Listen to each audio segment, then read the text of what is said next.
Salaman. Assalamualaikum warahmatullahi wabarakatuh. Doa mulai. Bismillahirrahmanirrahim. Alhamdulillahi rabbil alamin. Ar-Rahmanir-Rahim. Maliki yaumiddin. Iyyaka na'budu wa iyyaka nasta'in. Ihdinas siratal mustaqim. Siratal ladzina an'amta 'alaihim ghairil mahdubi 'alaihim waladdallin. Amin. Baik anak-anak, selamat pagi. Pagi, Pak. Apakah karena absen dulu satu persatu? Ahmad ada, Hadir, Pak. Soleh, Citra. Citra katanya sakit, Pak. Kenapa itu ya? Katanya tadi habis mutah-mutah, Pak. Ya udah nggak apa-apa. Berarti izinin Citra ya. Sakit, Pak. Izin. Sulaiman tadi mampir ke warung PS, Pak. Wah, Sulaiman itu Sulaiman ya. Udah banyak masuk, Pak. Baik anak-anak, pada pagi hari ini kita akan membahas tentang pahlawanku. Ada yang tahu pahlawan-pahlawan di Indonesia? Jenderal Sudirman, Pak. Oh baik, si Ahmad pintar. Si Soleh tahu Soleh? Soekarno, Pak. Oh pintar, baik. Jenderal Sudirman yaitu pahlawan Indonesia yang keberapa? Nggak tahu, Pak. Baik. Sekarang Bapak akan memilih salah satu pahlawan Indonesia yang sangat berjasa untuk negeri kita ini, yaitu yang tadi disebutkan oleh Ahmad. Siapa Ahmad? Jenderal Sudirman, Pak. Ya betul. Bapak akan menjelaskan biodata atau biografi tentang Jenderal Sudirman. Jenderal Sudirman ini merupakan Panglima Besar TNI pertama yang sangat dihormati sepanjang sejarah Indonesia. Biografi Jenderal Sudirman singkat banyak muncul di pelajaran dan buku sejarah. Perannya dalam memperjuangkan dan mempertahankan kemerdekaan sangat penting bagi Indonesia.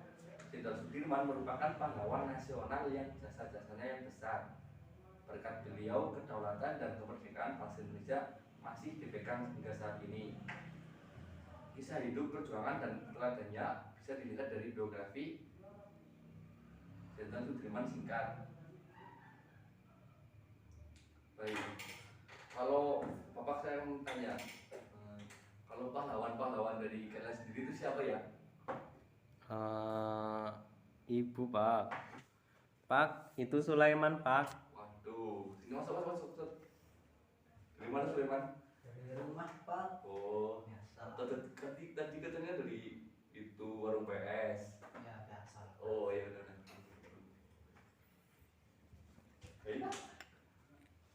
Baik, Bapak sekarang akan meneruskan biografi tentang Jenderal Sudirman. Jadi dari awal hidup dan pendidikannya, Jenderal Sudirman lahir di Purbalingga. Ada yang tahu Purbalingga enggak, anak-anak? Tahu, Pak. Saya lahir di Purbalingga, Pak. Oh, itu di Purbalingga ya. Iya, Pak. Purbalingga Jawa Tengah ya, pada tanggal 24 Januari 1916. Ayahnya yang bernama Arsid Kartawiraji merupakan seorang pekerja di pabrik gula Bali Bogor. Ada yang tahu Bali Bogor? Tahu, Pak. Kalau nggak salah ya, di Sokaraja kan itu ada pabrik gula itu yang kayak apa namanya, bangunan-bangunan Belanda apa ya? Ya di situ mungkin. Banyumas dan ibunya yang bernama Siem merupakan keturunan Wedana Rembang. Wedana itu apa, Pak? Wedana Rembang itu nama orang, nama ibunya Jenderal Sudirman. Nenek ya Pak. Nenek ya, betul sekali. Kamu benar sekali itu. Siapa? Ya begitu, itu adalah Perdana Rembang, yaitu ibunya Jenderal Sudirman, nenek atau bisa dinamakan nenek. Baik, Bapak akan melanjutkan. Sejak kecil Jenderal Sudirman diasuh oleh seorang camat bernama Raden Cokro Sunaryo. Jadi dulu Jenderal Sudirman itu diasuh bukan oleh orang tuanya, yaitu diasuh oleh Bapak camat yang bernama Raden Cokro Sunaryo. Jenderal Sudirman tidak diberitahu bahwa Cokro Sunaryo bukanlah ayah kandungnya sampai ia berusia 18 tahun. Jadi begitu, Bapak Jenderal Sudirman itu dari kecil tidak mengetahui ayah dan ibunya, dan Jenderal Sudirman itu sejak kecil diasuh oleh Bapak Camat Raden Cokro Sunaryo. Saat berusia 7 tahun, Jenderal Sudirman terdaftar di sekolah pribumi. Jenderal Sudirman dipindahkan ke sekolah menengah milik Taman Siswa pada tahun ke-7 sekolah. Pada tahun ke-8, Jenderal Sudirman pindah ke sekolah menengah Wirotoromo setelah sekolah Taman Siswa ditutup oleh ordonansi sekolah liar karena diketahui tidak terdaftar. Ya baik, sampai sini ada yang masih bingung? Soleh sama Ahmad? Tidak Pak. Sulaiman ngapain itu? Tidur apa ngapain? Nggak tahu Pak. Oh, ya udah, baik, Bapak akan melanjutkan biografi tentang Jenderal Sudirman. Jenderal Sudirman menikah pada tahun 1936. Baik, Bapak akan melanjutkan biografi Jenderal Sudirman. Pada tahun 1936, Jenderal Sudirman menikah dengan Alfiah, mantan teman sekolahnya dan putri seorang pengusaha batik kaya bernama Raden Sastroatmojo. Setelah menikah, Jenderal Sudirman tinggal di rumah mertuanya di Cilacap agar ia bisa menabung untuk membangun rumah sendiri. Ternyata Jenderal Sudirman ini pernah tinggal di Cilacap. Anak-anak belum ada yang tahu ya ternyata ya dia. Belum Pak. Ini sejarah, ini penting, ini sejarah perjuangan pahlawan kita. Betul Pak. Terus Jenderal Sudirman dan Alfiah, pasangan ini kemudian dikaruniai 3 orang putra. Yang pertama Ahmad, bukan Ahmad kamu ya Ahmad, ini Ahmad Tidarmono. Namanya sama Pak. Beda ini, yang kepanjangannya Tidarmono. Kalau kami tuh Ahmad Abdus Salam. Oh iya Pak. Depannya sama ya Pak. Iya. Yang kedua Muhammad Teguh Bambang Tahjadi. Yang ketiga Taufik Effendi, serta 4 orang putri, Didi Praptiastuti dan Didi Sujiati, Didi Pujiati dan Didi Wahjuti Setianingrum. Banyak sekali anaknya Pak. Ya, di sini anak Jenderal Sudirman yaitu semuanya menjadi 7 berarti. Baik, Bapak akan melanjutkan sejarah tentang Jenderal Sudirman. Selama mengajar, Jenderal Sudirman sangat disegani oleh masyarakat pada zaman penjajahan Jepang, tepatnya 1944. Jadi dulu itu bangsa Indonesia itu dijajah oleh bangsa Jepang. Ceritanya dulu itu Jenderal Sudirman bergabung dengan Tentara Pembela Tanah Air di Bogor. Sehubung dengan posisinya di masyarakat, Jenderal Sudirman dijadikan sebagai komandan. Dulu Jenderal Sudirman itu menjadi komandan perang dan diganti bersama orang lain dengan pangkat yang sama. Pasca Indonesia merdeka dari penjajahan Jepang, ia berhasil merebut senjata pasukan Jepang di Banyumas. Kemudian beliau diangkat menjadi komandan batalion di Kroya setelah menyelesaikan pendidikannya. Setelah Indonesia mengikrarkan proklamasi pada 1945, ada yang tahu apa itu proklamasi? Tidak Pak.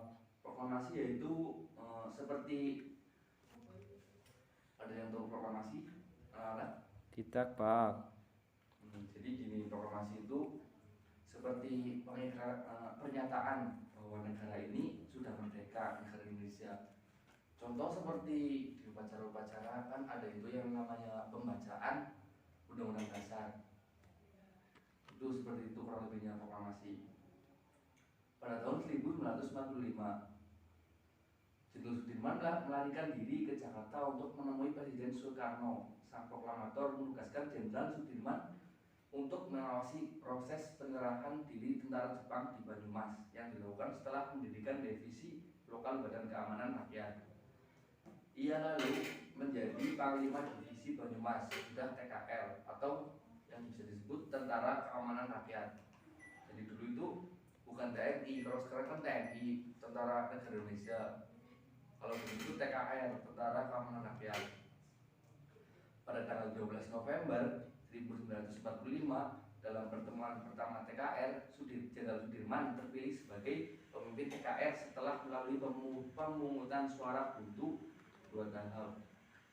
Sambil menunggu pengangkatan pada akhir November, Jenderal Sudirman memerintahkan Divisi 5 untuk menyerang pasukan sekutu di Ambarawa.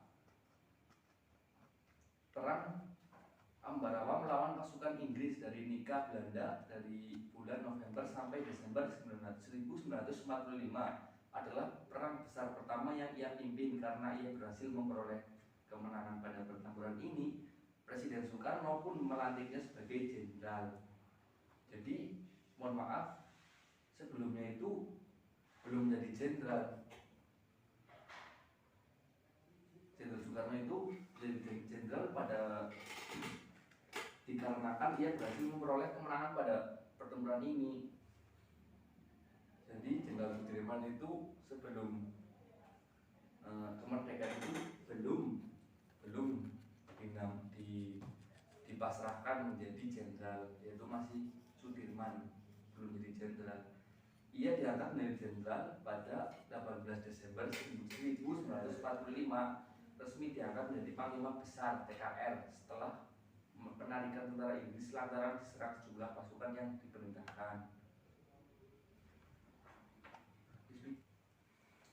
Selanjutnya pada Desember 1948, Jenderal Sudirman melakukan perlawanan terhadap agresi militer Belanda yang terjadi di Yogyakarta. Anak-anak ada yang tahu di mana Yogyakarta itu? Di sana, Pak. Yogyakarta itu di daerah sebelah Magelang, kalau nggak salah.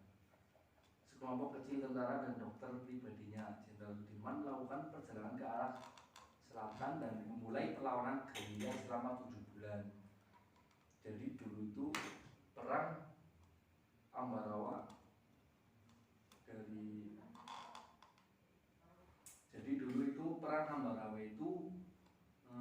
dilaksanakan pada Desember 1948 selama 7 bulan. Bayangkan 7 bulan kita perang melawan Belanda, tidak ada nasi, tidak ada minum, mungkin ada cuman susah, Lelah ya Pak. iya. Jadi sekarang orang itu harus belajar yang pintar, yang rajin, jangan bermalas-malasan gitu. Kasihan para tentara-tentara dulu. Nggih Pak. Baik, Bapak melanjutkan biografi Jenderal Sudirman. Hingga akhirnya Belanda mulai menarikan diri. Jenderal Sudirman dipanggil kembali ke Yogyakarta pada bulan Juli 1949 oleh Presiden Soekarno. Hingga pada November 1948 paru-paru kanannya dikempeskan lantaran ditengarai sudah mengalami infeksi. Jenderal Sudirman terus berjuang melawan TBC dengan melakukan pemeriksaan di Panti Rapih, Yogyakarta. Ia dipindahkan ke sebuah rumah di Magelang pada Desember 1949. Jadi dulu itu Jenderal Sudirman berperang, juga dia berperang melawan sakit infeksi atau TBC. Bayangkan kalian berperang dengan kondisi tidak baik, tidak fit, lagi sakit. Itulah para pahlawan kita, sungguh mulia mereka. Pada saat yang bersamaan, pemerintah Indonesia dan Belanda mengadakan konferensi panjang selama beberapa bulan, yang akhirnya dengan pengakuan Belanda atas kedaulatan Indonesia pada 27 Desember 27 Desember 1949. Meskipun sedang sakit, Jenderal Sudirman saat itu juga diangkat sebagai Panglima Besar TNI di negara baru bernama Republik Indonesia Serikat. Jadi pada tahun 1949 Jenderal Sudirman itu diangkat lagi menjadi Panglima Besar TNI. Kalau dulu kan TKR, sebelum Indonesia Merdeka yaitu namanya TKR bukan TNI. Sekarang menjadi TNI negara baru. Selang sebulan, tepatnya pada 18.030 tanggal 29 Januari 1950, Jenderal Sudirman wafat di Magelang, Jawa Tengah. Kabar duka ini dilaporkan dalam sebuah siaran khusus di RRI. Jenazah Jenderal Sudirman disemayamkan di Masjid Gede Kauman pada sore hari. Jenazah Sudirman kemudian dibawa ke Taman Makam Pahlawan Semaki dengan berjalan kaki, sementara kerumunan pelayat sepanjang 2 km mengiringi di belakang. Baik, cukup sekian dari biografi Bapak Jenderal Sudirman, pahlawan Republik Indonesia. Anak-anak ada yang mau bertanya atau Bapak yang mau nanya? Tidak, Pak. Ya udah, mungkin Bapak akan memberikan tugas rumah, yaitu tugasnya Bapak saya